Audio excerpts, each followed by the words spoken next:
Puis, puis aussi, de faire attention à l'utilisation des couleurs. Tu sais, qui, comme on dit, là, devrait se limiter aux titres et aux éléments surlignés. En bas, je donnais un petit exemple. Tu sais, un bleu plus ou moins foncé sur du blanc, ben, c'est vraiment pas très lisible. Puis là encore, si vous pensez à une photocopie, ben le texte du bas va à peu près risque de disparaître à peu près complètement là, dans la photocopie. OK, tu peux changer, Guillaume.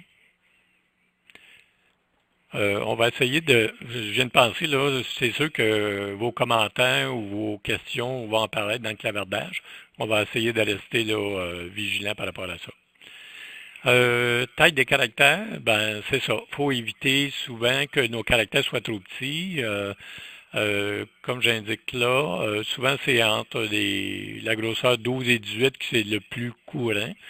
Euh, Si vous pensez que vous allez avoir aussi une clientèle de personnes un peu âgées ou à visibilité un petit peu réduite, ben, c'est d'autant plus important là, de ne pas avoir des caractères trop petits, genre du 10, du 10 points ou des choses comme ça.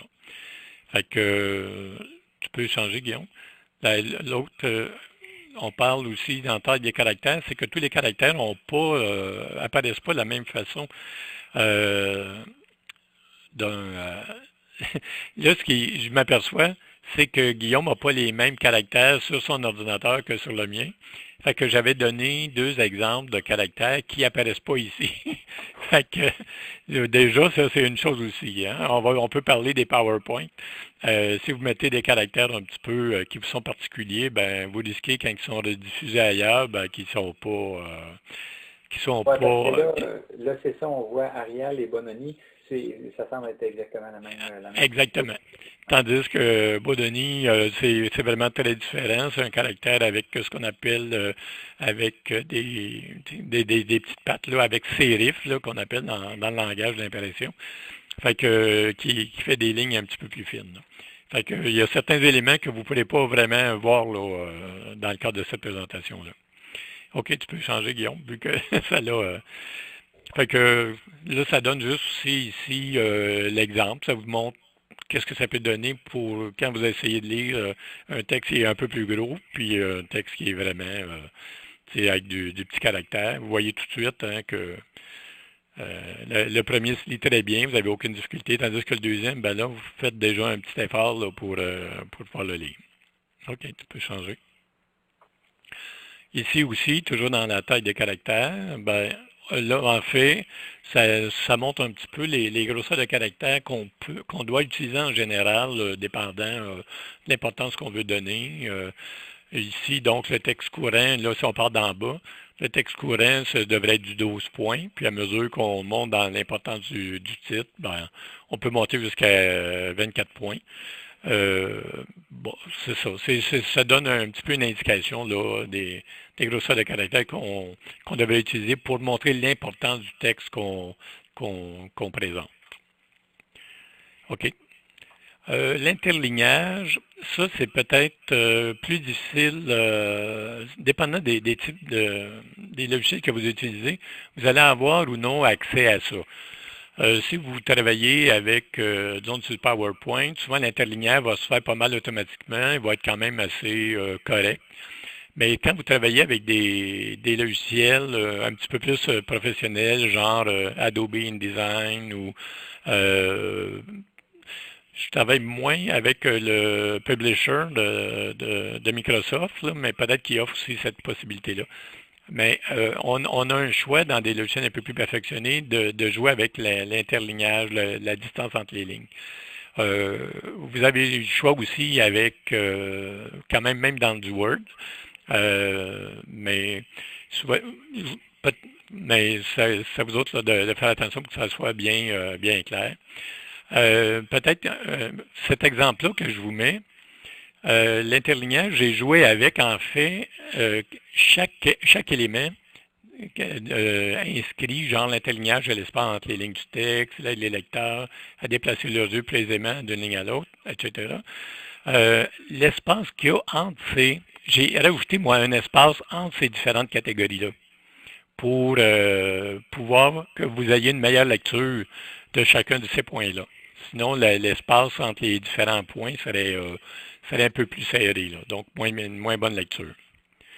Fait que les caractères plus gras nécessitent aussi un interlignage un peu plus gras. Fait que toujours, merci Guillaume de faire changer, de me faire avancer sur le sujet. C'est vraiment la collaboration.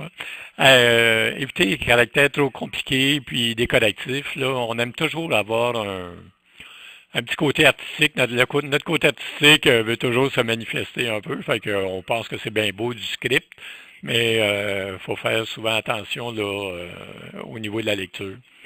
Fait que choisissez des caractères courants, comportant des minuscules et des majuscules, facilement discernables, parce qu'il y a certains caractères qui offrent que des majuscules. Ça aussi, il faut faire attention. Ou même, il y a certains caractères, des fois, si vous avez accès à des banques de caractères sur Internet, de police, il n'y a pas d'accent. Donc, parce que ce sont des caractères qui ont été produits en anglais. Fait qu'il faut que vous assuriez qu'il y a des majuscules, des minuscules, puis des accents. Je donne l'exemple ici des caractères Arial et Verdana là, qui se ressemblent beaucoup. C'est des caractères sans sérif, là, sans petites pattes, là, qui sont des bons choix. OK, tu peux changer. Ah, celui-là, il a conservé mon type de caractère, celui-là sur son ordi. Fait qu'on voit Arial, Verdana, puis on voit aussi en bas une police là, plus script là, qui veut imiter un petit peu l'écriture script. Fait que on voit que c'est un petit peu plus compliqué à lire. OK, tu peux changer. OK, la graisse. Qu'est-ce qu'on appelle la graisse? C'est bien sûr des caractères gras. Fait que, c'est en Méditerranée, c'est la Grèce. Hein? Oui, exactement, bravo. C'est un test de géographie. Je vais juste, quand tu le mettras en ligne, Guillaume, mais il y a une erreur de frappe dans le mot choisissez. Fait que c'est choisissez là, que j'ai mis. Je l'ai mis en allemand dans ce cas-là. Ah oui. Fait que, ouais, c'est le petit côté allemand. On parle de la Grèce, l'Allemagne, c'est géographique. Donc, choisissez des caractères plutôt avec un petit peu comme celui-là, là, qui est du Arial. J'utilise beaucoup le Arial, qui est bien calibré là, au niveau de la grosseur des traits, etc. Évitez l'emploi aussi de caractères trop légers. Il y en a là, qui sont un petit peu plus fins. Puis, lorsque vous désirez mettre l'accent sur un mot ou un passage, utilisez des caractères gras. On va voir dans la diapo suivante là, l'utilisation, justement. Tu peux changer, Guillaume. Ah, ben, ça va être la suivante d'abord. L'emploi de caractères italiques ou en majuscule, là, OK. Ben, ils sont plus ou moins recommandés là, à cause de la lecture, la façon de la facilité de les lire. Choisissez des caractères. C'est ça, je l'ai simplement écrit ici. J'avais écrit éviter les caractères trop légers, lignes fines dans un type de caractère que Guillaume n'a pas sur son ordi. Fait que ça apparaît pas malheureusement. Bon. Mais c'était du léger, là. Fait que, en tout cas, à éviter. On voit ici, toujours pour illustrer ce que je disais, on voit quand on met juste dans le petit paragraphe du haut, on met en caractère gras, on voit tout de suite que notre œil est attiré par mettre l'accent sur un mot ou un passage, alors qu'on voit moins la première partie du texte. Oui, vas-y. Dans le fond, au niveau du gras, pour justement mettre l'accent dans une communication là, sur quelque chose en particulier, on voit que c'est une bonne pratique. Est-ce que le souligner est une bonne ou une mauvaise pratique selon toi? Est-ce qu'on devrait l'utiliser autant que le gras? Moi, je trouve que c'est une bonne pratique. Ça attire l'œil assez rapidement. Ce qu'il faut faire attention aussi, c'est à l'inverse d'utiliser que du gras. Parce qu'à ce moment-là, ton gras va devenir ta grosseur de caractère par défaut. Fait que là, quand tu vas vouloir faire, si jamais en tout cas tu fais ça, utilise le souligner pour faire ressortir des choses que tu vas attirer l'attention. Je ne sais pas si je me fais bien comprendre. Oui. OK. Puis oui, moi j'utilise en tout cas c'est les deux façons là, pour attirer l'œil plus facilement.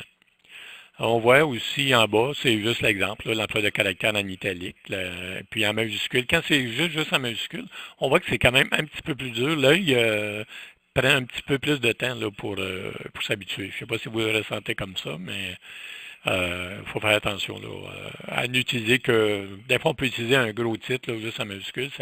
On peut faire ça, mais éviter peut-être de faire du texte là, tout en majuscule.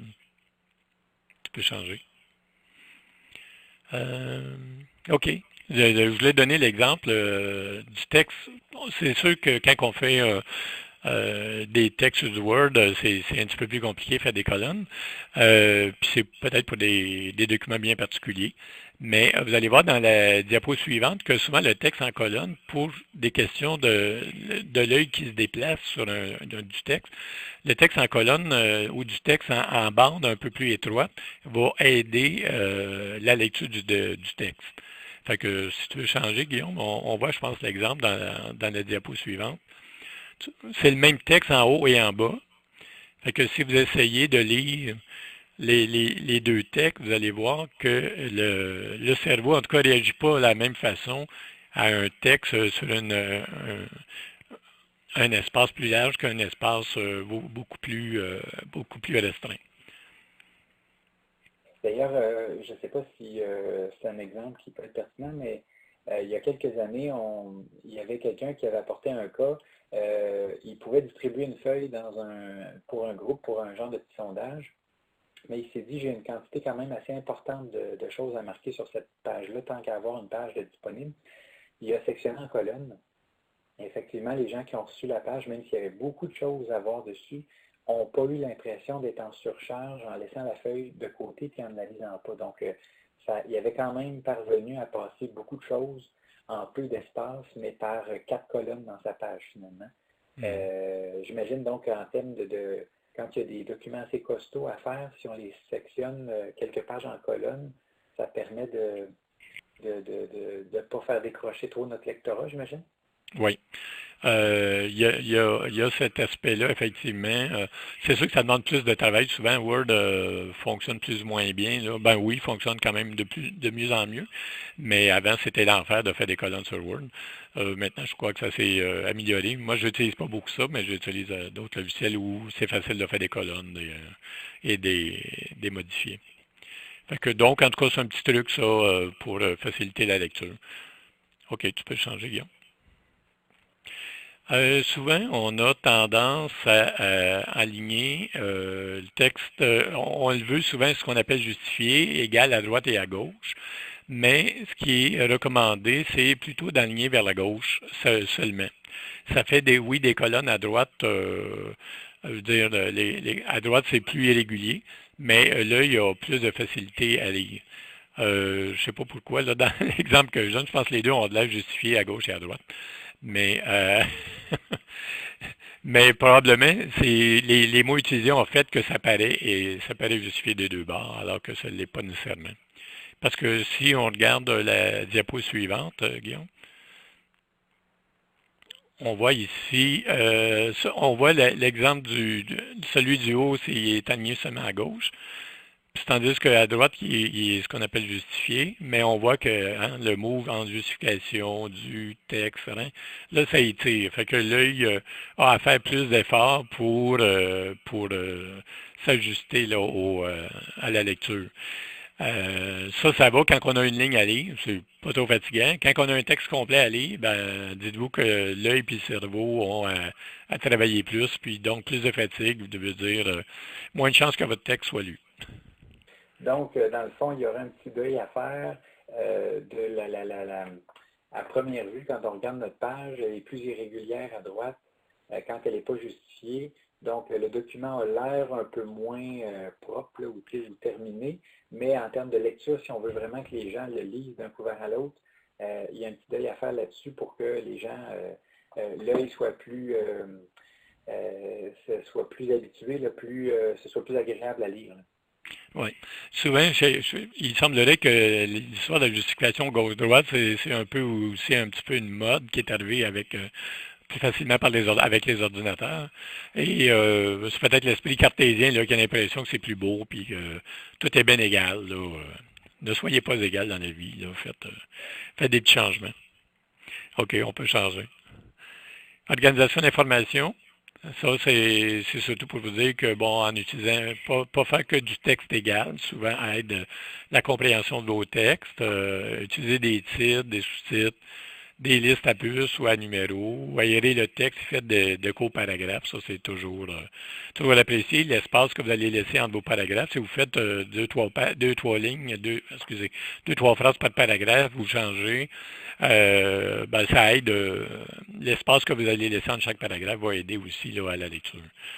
Si tu changes de diapo, on voit ici le même texte, là, lorsque possible utiliser des titres, des sous-titres, des listes à puces, des listes à numéros, on voit que habituellement, on peut lire très rapidement ces différents éléments-là.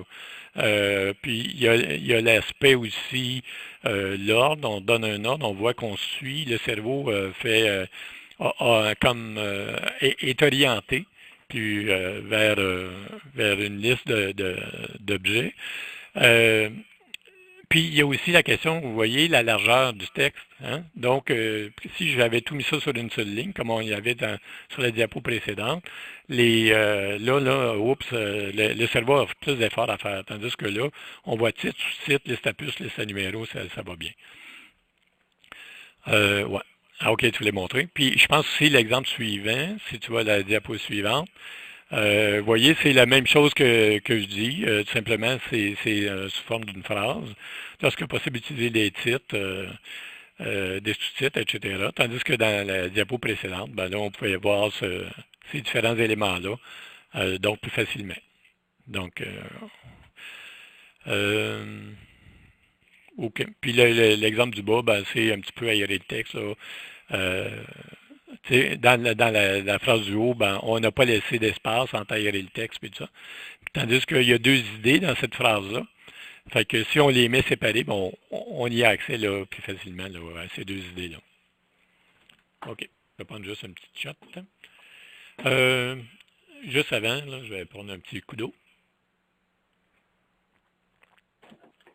À la santé, des documents bien construits. Tableau et graphique, ben c'est ça. C'est toujours ça aussi, vous allez voir dans ce que je vais vous présenter. Il y a différents éléments qui font référence à l'aspect que souvent on va imprimer en noir et blanc les choses. Vous allez voir là, tantôt. Il y a différents petits trucs à faire là, pour avoir des tableaux là, qui vont passer là, de couleur à noir et blanc, etc. Donc, ce qu'on dit là-dedans, c'est que la conception de tableaux et de graphiques, il est recommandé de faire des tableaux et des graphiques simples. On sait que dans Word, que dans Excel, on nous offre là, une panoplie là, de tableaux qui ont de la belle fun, full 3D, etc. Là, mais qui ne sont pas toujours très lisibles. Fait que je vais juste vous donner tantôt l'exemple de deux façons de les faire. C'est sûr que c'est le fun. Là, j'aime bien le 3D moi-même, là, mais il faut juste faire attention là, que ça soit bien clair. Fait que donc, d'utiliser des couleurs contrastantes, de conserver le même style de présentation tout au long du document, essayer de... Puis ça, c'est vrai aussi pas juste pour les tableaux et les graphiques, mais dans tout.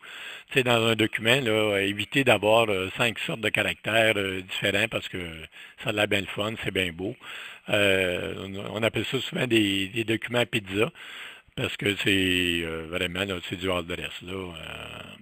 Mais à mesure qu'on en fait, on a moins tendance là, à faire ça. Au début, on s'amuse, là, mais pour la lecture, c'est pas l'idéal.